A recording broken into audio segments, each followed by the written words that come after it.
Is up? This is that GTA fan 720, and today I will be re-unboxing this HP 22CWA display. Now, this display is my primary 1080p display that I've had for quite a while. However, I've had to move recently, as you can tell by the amount of stuff that's in complete disarray. But with this monitor, I had kept the box and all the packaging, so I decided to repack it for safe travels. And now, since I never did a proper unboxing, well, I technically did, but it was so bad I never uploaded it.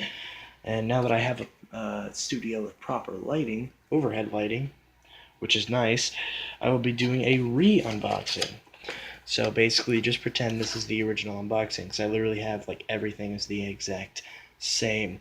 So once we get this big part out of the package, we can see everything that is included inside. And here we are, minus some kind of misdone packaging.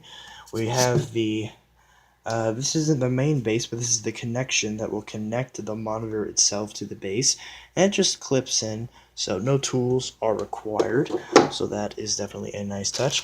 We have the power brick, which is external, which is both nice and not nice, depending on, what your opinion is. It makes the monitor look on your desk much nicer because it'll be much thinner, because it doesn't have to have the power supply jammed into it. But the bad news is that you'll have to buy their special power brick every time you lose the entire cable.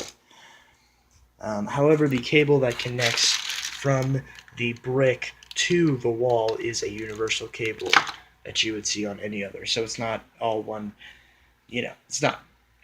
It'll be fine, as long as you don't lose it. And if you do lose it, then you'll have to buy one special from them. But at least then you'll always know that it's designed specifically for this model. And then here is the base, which I believe to this day I still have not taken the plastic off of, because I'm that picky. I almost took it off the edge, but I have continued to leave the plastic on here, and I will do so until either I get a setup that's nice enough for me to want to take this plastic off, or until I die, whichever comes first. And once we remove this nice bag, and that piece of packaging will start spazzing out, and the door will continue to be possessed by ghosts, we will continue on with this big piece of cardboard, or styrofoam, which I absolutely hate this kind of packaging. And here we have the monitor itself that I did properly rewrap and everything. So I rewrapped it in all of its full glory. So we'll just get that out right now. Once we have the screen removed from the rest of the display, we can go ahead and start putting the base part together, which is stupid simple. You essentially just take this piece, slide it over this piece, and then they don't actually snap together, they just kind of friction fit. And then there's the full base properly assembled.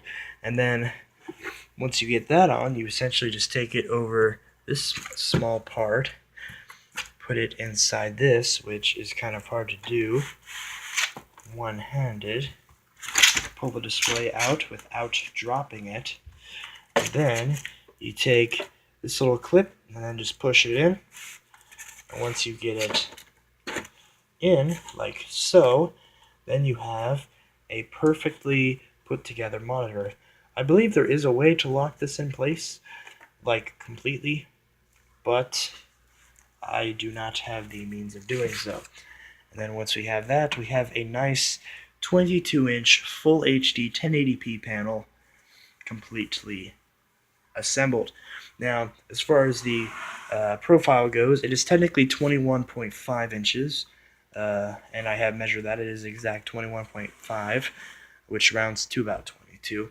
Got a nice HP logo on the back. We have no VESA mounting compatibilities whatsoever, but what we do have is we have a decent amount of I/O for the price. We have power, we have HDMI, and we have VGA. You don't really need anything else. You don't really need DisplayPort on this type of resolution. In fact, on this type of resolution, you don't even need anything more than VGA. But if you have HDMI, you can hook it up with HDMI, although be aware that this monitor does not have any form of sound or speakers. So you can use the HDMI, but it will only function for video. And it is a bezel-less design, so it looks really nice. And it's overall a very nice, attractive budget monitor. You can currently get this monitor for only around $100, which, if you're not planning on VESA mounting it and the I/O has everything that you need, I would say go for it, because it's a very good deal, especially for these days, for a full HD panel that is this size.